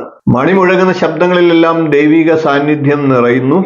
മണിമുഴക്കം ഉണ്ടാകുമ്പോഴുള്ള ശബ്ദതരംഗങ്ങൾ നമ്മുടെ മസ്തിഷ്കത്തെ ഉത്തേജിപ്പിച്ച് അതിന്റെ ശക്തി വർദ്ധിപ്പിക്കുന്നു. മണിമുഴക്ക ശബ്ദം ഏതൊരു വ്യക്തിയിലും വളരെയേറെ അനുകൂല ഊർജത്തെ നൽകുന്നതാണ്. നമുക്ക് മണിനാദത്തിന്റെ പ്രത്യേകത ഒന്ന് നോക്കാം. അതിനുശേഷം മണിനാദം കേൾക്കുമ്പോൾ ചൊല്ലേണ്ട ശ്ലോകവും മറ്റും അതിന്റെ അർത്ഥവും മറ്റും ഒന്ന് പരിശോധിക്കാം. ഇപ്പോൾ നമുക്ക് മണിനാദത്തിന്റെ പ്രത്യേകതകൾ ഒന്ന് വിശദമായിട്ട് പഠിക്കാം. മണിനാദത്തെ പറ്റി പഠനം നടത്തിയ വ്യക്തികൾ പറയുന്നത് അത് ഓംകാരം തന്നെയാണ് എന്നാണ്. തരംഗ രൂപത്തിൽ ഉയർന്ന് ഒരു പ്രത്യേക താളത്തിൽ മുന്നോട്ട് പോയി ക്രമേണ താഴ്ന്ന് ഒരു പ്രത്യേക ബിന്ദുവിൽ ഉയരുന്ന ഓംകാരം എന്ന പ്രണവ മന്ത്രത്തിന് നമ്മുടെ മനസ്സിലെ ആത്മീയതയെ സ്വാധീനിക്കാനുള്ള നല്ല കഴിവുണ്ട്. അതുകൊണ്ട് തന്നെയാണ് പൂജാവേളകളിൽ ക്ഷേത്രങ്ങളിൽ മണിമുഴക്കുന്നത്. ഇനി നമുക്ക് ക്ഷേത്ര ശ്രീകോവിലും മറ്റും പലരും മണിമുഴക്കാറുണ്ട്. ആ കാര്യങ്ങളൊന്ന് പരിശോധിക്കാം. ഒരു സാധാരണ ഭക്തനെ സംബന്ധിച്ചിടത്തോളം ശ്രീകോവിലും നാലമ്പലവും എവിടെയും മണികളുണ്ട്. എന്നാൽ എല്ലാ മണികളും സാധാരണക്കാർക്ക് മുഴക്കാൻ പാടില്ലാത്തതാണ്. ശ്രീകോവിലിന് മുമ്പിലുള്ള മണികൾ ഒരു സാധാരണക്കാരൻ മുഴക്കാൻ പാടില്ലാത്തതാണ്. എന്നാൽ നാലമ്പലമുള്ള ക്ഷേത്രത്തിലാണ് എങ്കിൽ നാലമ്പലത്തിന് വെളിയിലുള്ള മണികൾ സാധാരണക്കാർക്ക് മുഴക്കാവുന്നതാണ്. നാലമ്പലത്തിനകത്തേക്ക് കടന്നാൽ ശ്രീകോവിലിന് മുമ്പിലാക്കി തൂക്കിയിട്ടിരിക്കുന്ന മണികൾ സാധാരണക്കാരെ സംബന്ധിച്ച് അത് മുഴക്കാൻ പാടില്ലാത്തതാണ്. ആ മണികൾ മുഴക്കുമ്പോൾ ദേവന് മാനസപൂജ ചെയ്യാൻ അറിയാവുന്നവർക്ക് ആ മണികൾ മുഴക്കാൻ അർഹതയുള്ളൂ. അല്ലാത്ത പക്ഷം അത് അനർത്ഥങ്ങൾ വിളിച്ചു വരുത്തും. മണിശബ്ദം ദേവനെ അലോസരപ്പെടുത്താനും പാടില്ല. ക്ഷേത്രത്തിലായാലും സ്വന്തം ഗ്രഹത്തിലായാലും എവിടെയായാലും ഒരു മണി മുഴങ്ങുമ്പോൾ ആ മണിശബ്ദം കണ്ണടച്ച് ഒന്ന് ധ്യാനത്തിൽ ഒന്ന് കേട്ടു നോക്കൂ. നിങ്ങളുടെ മനസ്സിനെയും തലച്ചോറിനെയും അത് അപാരമായിട്ടുള്ള കഴിവുകളിലേക്ക് എത്തിക്കും. അതിന്റെ ഓംകാരധ്വനി നിങ്ങൾ ഒന്ന് ശ്രദ്ധിച്ച് കേട്ടുകൊണ്ട് ഒരു ധ്യാനത്തിന്റെ ഫലം നിങ്ങളിലേക്ക് എത്തിക്കുക. മണിമുഴങ്ങാൻ പാടില്ലാത്ത ചില സമയങ്ങൾ കൂടിയുണ്ട്. ആ സമയങ്ങളിലും ക്ഷേത്രത്തിലാണെങ്കിൽ ക്ഷേത്രത്തിൽ നിവേദ്യം തുടങ്ങിയ പ്രത്യേക ചടങ്ങുകൾ നടക്കുന്ന സമയത്തും ക്ഷേത്രം അടഞ്ഞു കിടക്കുന്ന സമയത്തും മറ്റും മണി മുഴക്കാൻ പാടില്ല. അതേപോലെ തന്നെ ക്ഷേത്രത്തിന് വെളിയിലാണ് മണി മുഴക്കുന്നത് എങ്കിൽ മറ്റുള്ള ജനങ്ങൾക്ക് അലോസരം ഉണ്ടാകാത്ത അവസരങ്ങളിലായിരിക്കണം. ആ സമയങ്ങളിലൊന്നും മണി മുഴക്കാൻ പാടില്ല എന്നും നിയമമുണ്ട്. അതായത് ക്ഷേത്രത്തിലായാലും ഗ്രഹത്തിലായാലും വെളിയിലായാലും ക്ഷേത്രത്തിലാണെങ്കിൽ ദേവനും വെളിയിലാണെങ്കിൽ മറ്റുള്ളവർക്കും ബുദ്ധിമുട്ടുണ്ടാകുന്ന തരത്തിൽ മണിമുഴക്കാൻ പാടില്ല എന്നതാണ് അതിന്റെ ലളിതമായിട്ടുള്ള വ്യാഖ്യാനം. അനവസരങ്ങളിലും അസമയങ്ങളിലും മണിമുഴക്കി വെറുതെ ദേവന്റെയും മറ്റുള്ളവരുടെയും അതൃപ്തി പിടിച്ചു പറ്റാതിരിക്കുക. അത് നിങ്ങൾക്ക് കൂടുതൽ ദോഷകരമാകും. അതായത് സമയവും കാലവും അനുസരിച്ച് വേണം മണി മുഴക്കാൻ. അങ്ങനെ മണി മുഴക്കുമ്പോൾ നിങ്ങൾക്ക് തീർച്ചയായിട്ടും വളരെയേറെ പ്രയോജനം ലഭിക്കും. നേരത്തെ ഞാൻ പറഞ്ഞതുപോലെ തന്നെ മണിശബ്ദം ഏകാഗ്രമായി ഒന്ന് കേട്ടു നോക്കൂ. അത് നിങ്ങളുടെ ശരീരത്തെയും മനസ്സിനെയും തലച്ചോറിനെയും ഒക്കെ വളരെ വലിയൊരു ഉന്നത തലങ്ങളിലേക്ക് എത്തിക്കും. ഇനി മണി മുഴങ്ങുന്നതിന്റെ എന്താണ് പ്രത്യേകത അതിന്റെ ഫലം, മണിമുഴക്കുമ്പോൾ ചൊല്ലേണ്ട ശ്ലോകം എന്നിവയൊക്കെ ഒന്ന് പരിശോധിക്കാം. ആഗമാർത്ഥം തു ദേവാനാം യൽ ഗമനാർത്ഥം തു രാക്ഷസം കുർവേ ഖണ്ഡാരവം തത്ര യൽ ദേവദാഹ്വാന ലക്ഷണം. ആഗമാർത്ഥം തു ദേവാനാം യൽ ഗമനാർത്ഥം തു രാക്ഷസം കുർവേ ഖണ്ഡാരവം തത്ര യൽ ദേവദാഹ്വാന ലക്ഷണം.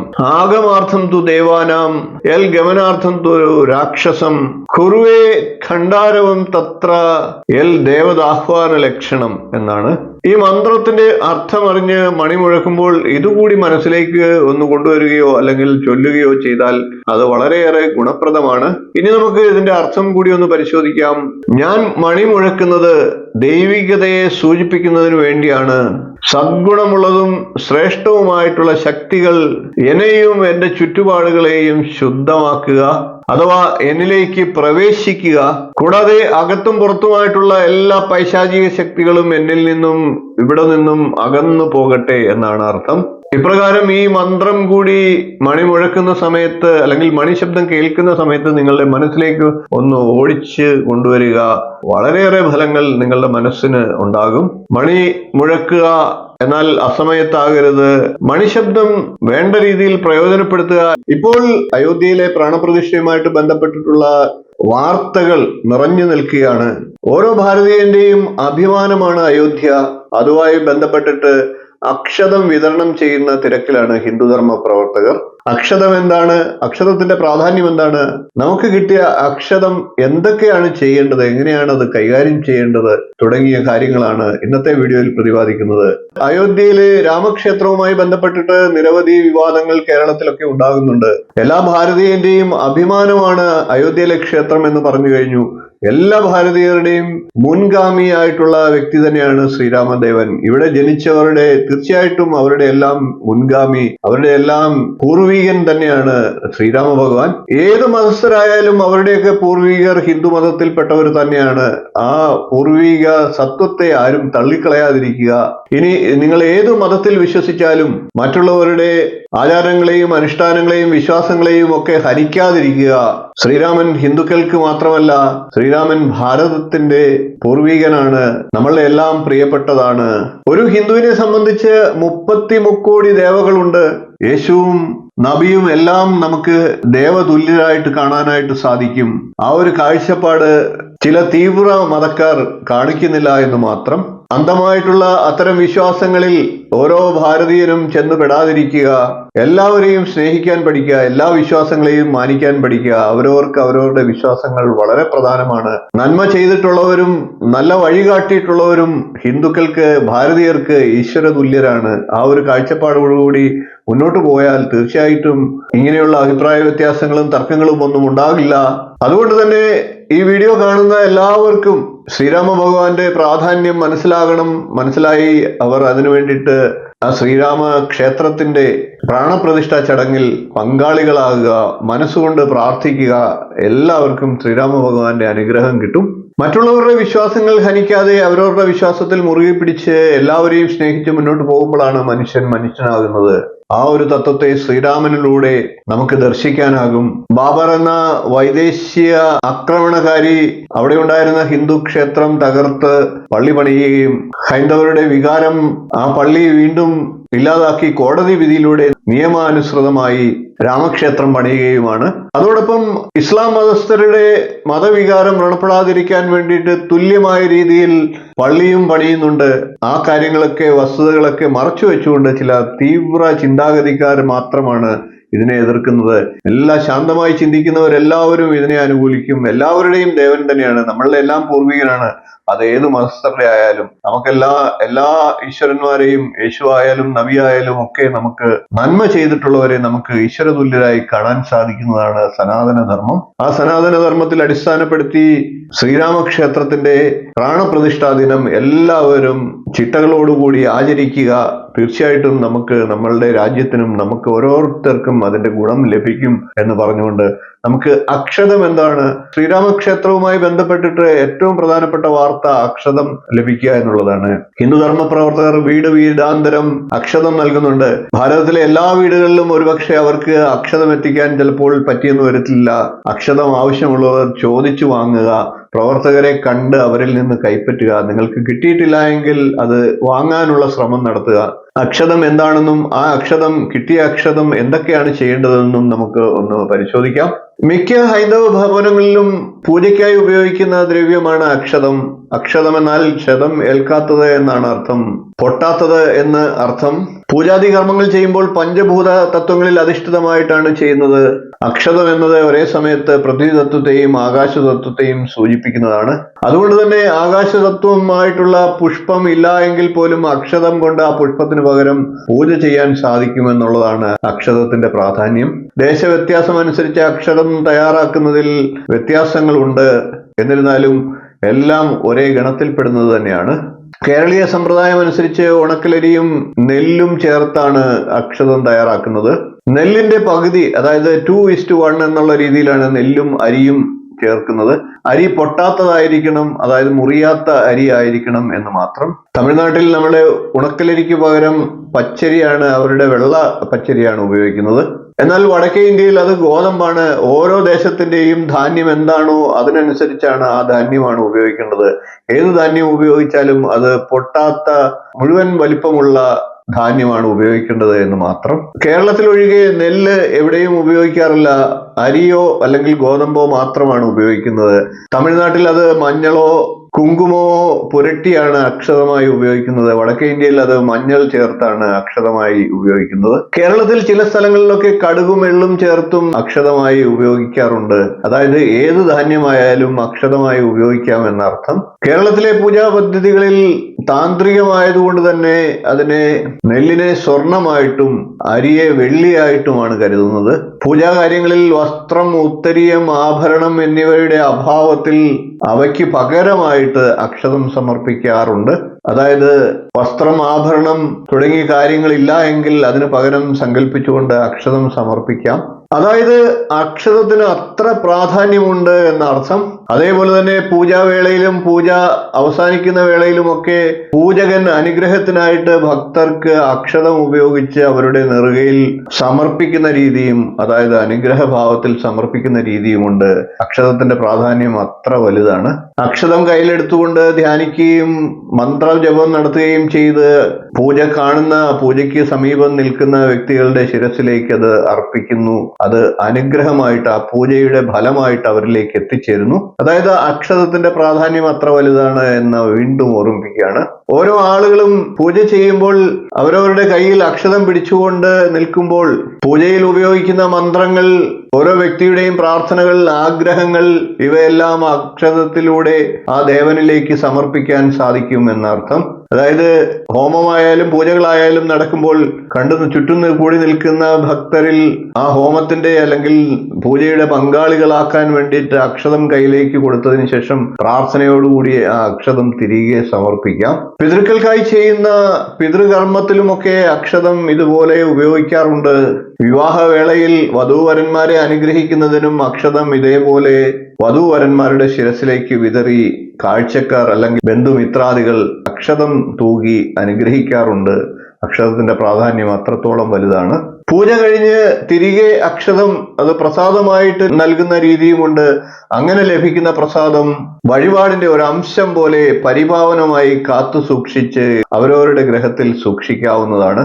അങ്ങനെ കിട്ടുന്ന അക്ഷതം പരിപാവനവും പരിശുദ്ധവുമാണ്.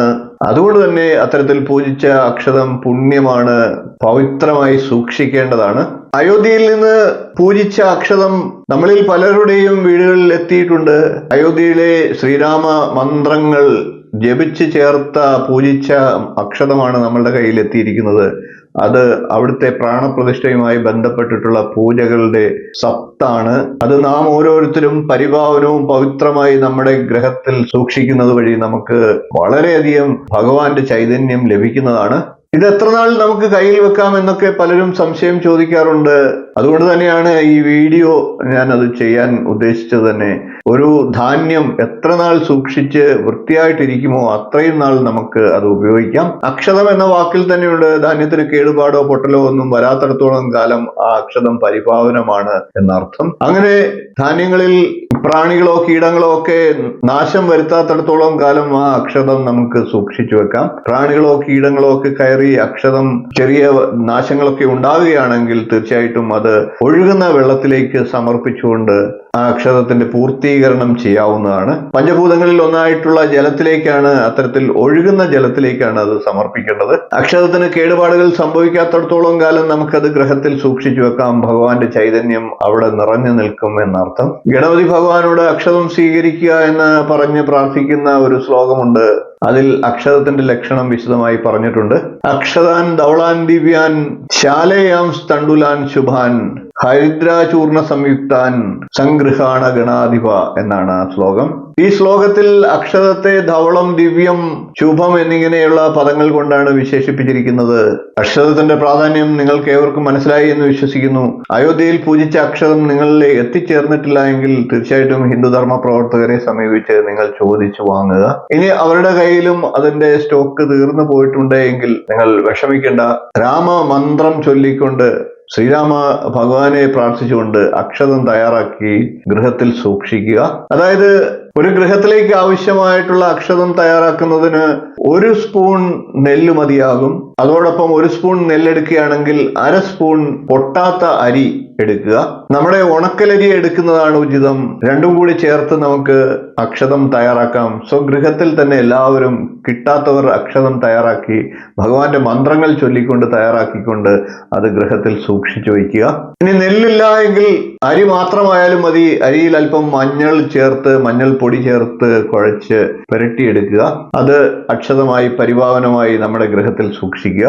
അരിയില്ല എങ്കിൽ ഗോതമ്പും നമുക്ക് അതിന് ഉപയോഗിക്കാം. ഏത് ധാന്യങ്ങളും ഉപയോഗിക്കാം. വെള്ള പച്ചരി വേണമെങ്കിലും ഉപയോഗിക്കാം. അതിൽ പൊട്ടിയ അരികളൊക്കെ എടുത്തു മാറ്റിയതിനു ശേഷം പൊട്ടാത്ത അരികളായിരിക്കണം ഉപയോഗിക്കേണ്ടത് എന്ന് മാത്രം. ഇപ്രകാരം അക്ഷതം ഗൃഹത്തിൽ തന്നെ തയ്യാറാക്കി സൂക്ഷിച്ചു വെച്ചുകൊണ്ട് 22-ാം തീയതി കഴിയുന്നത്ര ഗൃഹത്തിലെ അന്തേവാസികളെല്ലാം ചേർന്നിരുന്നുകൊണ്ട് ശ്രീരാമ മന്ത്രങ്ങൾ ചൊല്ലുക. അടുത്ത ദിവസം വീഡിയോയിൽ ശ്രീരാമ മന്ത്രങ്ങൾ ഞാൻ പരിചയപ്പെടുത്തുന്നുണ്ട്.